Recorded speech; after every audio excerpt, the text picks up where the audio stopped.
Continuando o nosso estudo do livro No Rumo do Mundo de Regeneração, de Valdo Franco, pelo espírito de Manuel Filomeno de Miranda. Capítulo 18, Movimentação bem coordenada, segunda parte. Na leitura anterior, vimos os detalhes da transferência da Cidade da Justiça para outro planeta, ainda em estado primitivo. Continuando. O irmão Spinelli dedicou-se a estudar a planificação para mais tarde, quando seria realizada a atividade mediúnica, inclusive nos convidando à reflexão, preparando-nos para o mistério dignificado.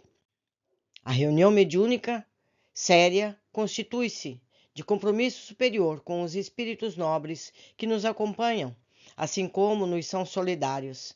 É um espaço de tempo bem cuidado para poder se sintonizar com as fontes da vida, de onde viemos e o que nos sustentam, auxiliando-nos com o nosso guia espiritual a penetrar na realidade além do véu da carne. Pode-se afirmar com tranquilidade que qualquer doença, desastre, acontecimento trágico ou honoráveis conquistas do bem sempre ocorrem com a participação desses irmãos que velam por nós, e de acordo com o nosso comportamento, temos aqueles que nos são afins, que se utilizam da nossa energia ou oferecem-nas em nome do excelso amor. Embora o nosso enfermo tenha tido um comportamento excelente durante a existência, trazia uma pesada carga de perturbações e débitos de experiências passadas. A debilidade de forças aumenta a irritabilidade, como lhe era habitual, e graças a esse desconforto emocional, conseguiu sintonizar com adversários de ontem, que o caçavam com destemor no comportamento de justiceiros do mais além. Notamos que a psicosfera da cidade estava muito carregada de vibrações doentias, depressões, exaltação e revolta interior. Procuramos utilizar bem as horas de que dispunhamos para nos encontrarmos serenos e otimistas no auxílio superior. O núcleo espírita é, sem dúvida, reduto de socorro de urgência e emergência para muitas vidas estioladas, mediante o conforto e direções de equilíbrio que propicia de imediato, evitando desse modo emaranhamentos em situações mais perversas, complexas do que aquelas nas quais se encontram ao serem atendidas. Meia hora antes do início da reunião, a sala já se encontrava quase repleta, apresentando um aspecto salutar para os serviços que ali seriam executados. Diversos sofredores ignoravam seu estado de desencarnados, renitentes em reclamações, expressões faciais agressivas, e os amigos espirituais que deles cuidam mantinham tranquilidade, buscando atendê-los sem fazer muito ruído. Alguns eram frequentadores habituais dos trabalhos de desobsessão e outros eram convidados especiais para o atendimento presencial e pessoal. Diversos irmãos da Ordem dos Templários que cooperavam conosco estavam convidados para auxiliar-nos no socorro específico da doutrina e de outras terapias que eram aplicadas pelo nosso grupo e por membros desencarnados da instituição. O que fica claro aqui? Os trabalhos mediúnicos têm no seu complexo pessoas encarnadas presentes fisicamente, espíritos desencarnados que vivem na erraticidade, ou seja, nos planos astrais, e espíritos encarnados que estão em estado de desdobramento. Então, existe toda essa gama de frequentadores. Continuando. Uma equipe de auxiliares conduzia cada convidado aos lugares adrede escolhidos, a fim de poderem servir melhor e serem ajudados individualmente. Na primeira hora da madrugada, iniciou-se a reunião, sendo convidado para fazer a prece o irmão Gracindo, na condição de responsável pela entidade fraternal. Após a oração, ungida de misericórdia e irrestrita confiança em Deus, Amália, que sempre estava vigilante conosco e em serviço incessante, fez o transe para a psicofonia, e o visitante chegou blasfemando sobre Deus e tudo na loucura de que se encontrava tomado. A psicofonia era perfeita, porquanto podíamos ver o espírito influenciando diversos órgãos pertencentes às glândulas do sistema endócrino que pareciam pequenas lâmpadas elétricas que luziam parcamente, demonstrando que forneciam energia para a comunicação. As palavras eram acompanhadas de gestos numa perfeita incorporação. Foi permitido que o visitante fizesse uma catarse, algo agitada, até o momento em que o nosso irmão Spinelli interveio com suavidade. Em torno da sala, não obstante a segurança das defesas aos ataques mentais e ao ódio em chispas destrutivas, sentíamos a ameaça dos adversários espirituais que tentavam perturbar a reunião edificante para eles próprios.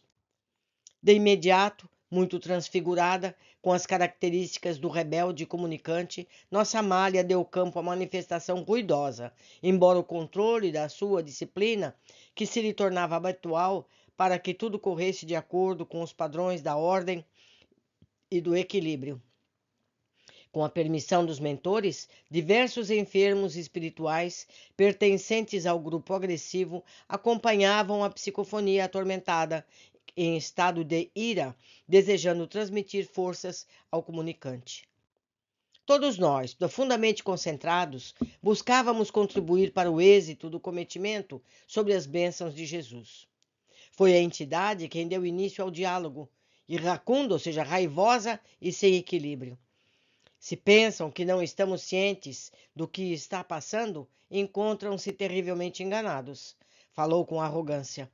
As operações que estão em curso para a transferência de nossa comunidade justiceira para outra região compatível com os nossos propósitos chamam-nos a atenção e começamos a reagir de maneira que corresponde aos seus intentos. Vemos a movimentação de especialistas, trabalhadores desconhecidos, num tremendo afã de expulsar-nos da nossa região com as edificações que logramos realizar através dos tempos. Não será tão fácil como lhes pode parecer neste momento. Não se destrói ou se transfere uma grande área habitável sem grande prejuízo para o investimento. E a nossa obra tem seus alicerces fixados nas rochas dos tempos, próprias para atender os objetivos para os quais a edificamos. No entanto, o que me interessa neste momento é a conduta desse decadente cristão que está sendo consumido pelo desgaste orgânico e nossas contínuas manifestações. Levá-lo-emos ao suicídio como etapa inicial do programa que reservamos consolidar a partir de agora. Os bons tempos da ignorância, das religiões castradoras responsáveis pelos desvairios de grande parte da civilização cedem lugar agora ao tudo é válido, ao prazer alucinante, à depravação sem medida, sem controle. O crucificado será novamente avaliado e punido pela audácia de apresentar-se como um salvador da humanidade. Esse santarrão, por exemplo, que se refugiou neste antro de purificação, tem muito a expurgir, ainda antes de conquistar o fanal, que é o reino de Deus nas misérias humanas.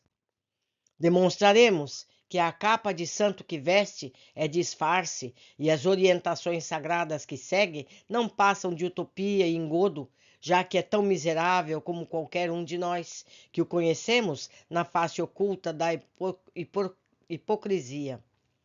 Neste momento, o nosso benfeitor, com a voz enérgica e serena, retrucou.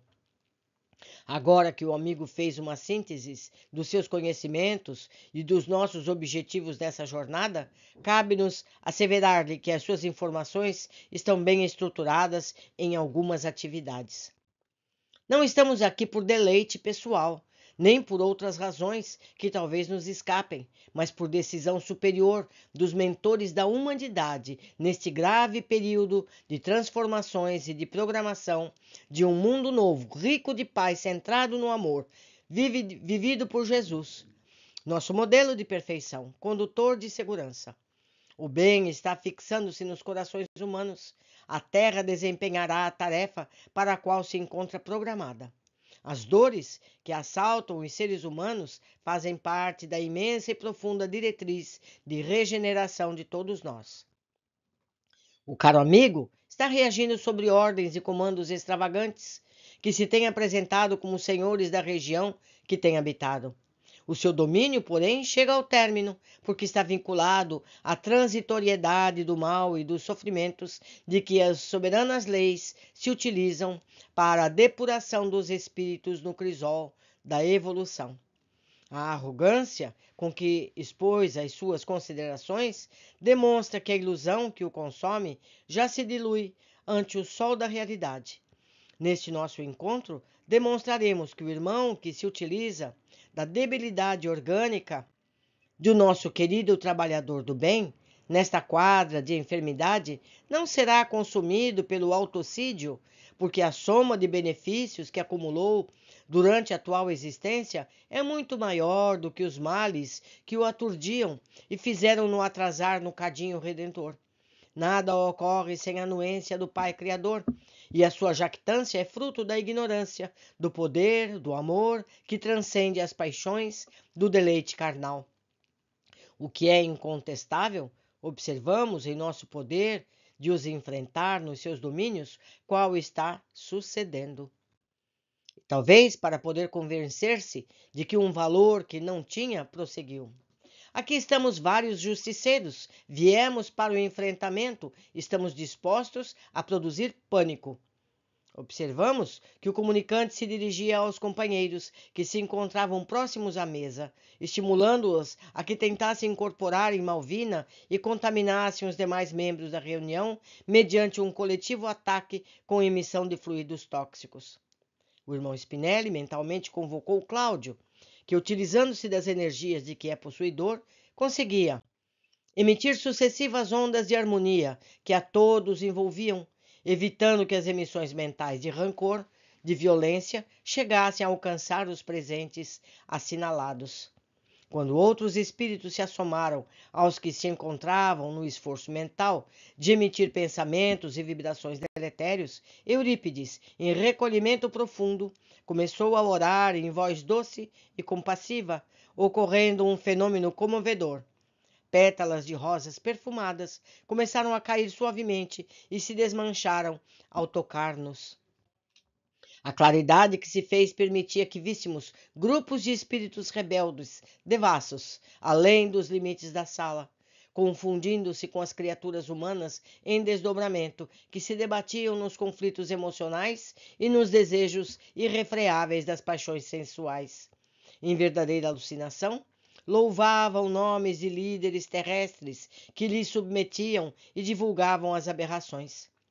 Cantavam, em deboche ruidoso, músicas de exaltação ao sexo vil, ao infanticídio, ao suicídio, ao enfrentamento às leis e à união de pais com os filhos, irmãos, familiares, numa promiscuidade insuportável. A lascívia e a degradação dos costumes faziam parte do novo comportamento da sociedade, sem qualquer limite. A pedofilia exaltava o prazer da violência e a agressividade gerava um verdadeiro caos entre eles na bacanal irreprimível. Os espíritos do mesmo naipe moral que se encontravam na reunião, podendo ver o que se passava além da sala, desejaram acompanhar a burlesca brutalidade, perceberam um estranho estado vocal que lhes não permitia enunciar qualquer palavra ou movimentarem-se ao ritmo dos berros e gestos da mais baixa devassidão. Encontrávamos-nos em um cenário estranho, onde se confrontavam os bons sentimentos e a baixeza selvajada desafiando tudo. E os espectros que a exerciam tinham as mais torpes expressões, transformados em seres primários que pareciam brotar do chão. A voz doce de Eurípides cresceu e alcançou a multidão, além das barreiras vibratórias que os separavam, conclamando todos ao despertar, ao renascer dos destroços e deformidades da aparência humana. Nesse espetáculo de terror e desorientação, de gritos e angústias, a suavidade do grupo em oração acompanhando a mensagem do benfeitor e demonstrando o poder do amor e da misericórdia de nosso Pai, constatava de maneira chocante. O embate prolongou-se por alguns breves minutos, enquanto a multidão agitada seguiu na direção dos seus festejos, ficando pelo caminho inúmeros tombados que seriam recolhidos pelos auxiliares do programa mediúnico. A ordem permaneceu. Lentamente voltamos ao espaço único da sala mediúnica, em ordem, com grande movimentação de socorro aos necessitados que se deixavam amparar. O nosso irmão assistido, agora mais livre da injunção obsessiva do justiceiro, que permanecia incorporado em Amália, apresentou o significativo bem-estar, enquanto o irmão Spinelli continuava o diálogo abençoado com o seu perturbador, de quem também fazia parte do grupo baderneiro de assalto às criaturas humanas. Vencido pela clareza da verdade e lógica dos conceitos emitidos pelo mentor, o inimigo do bem derreou numa espécie de desmaio providencial, sendo retirado do campo mediúnico. Diversas comunicações sucederam-se, mesclando-se inimigos pessoais com aqueles que se proclamavam adversários do Cristo a serviço do Deus Vingança. À hora própria, houve impasses coletivos ministrados pelo nosso Cláudio e os seus colaboradores, quando se encerrou a reunião especial. Meus amigos, nada pode resistir ao bem, ao amor, à solidariedade, ao carinho, à verdade de Jesus. Pode demorar, pode dar trabalho, mas o resultado é sempre o mesmo. Jesus vence e vencerá sempre. Ficamos por aqui, aguardo todos na sequência do nosso estudo. Abraços.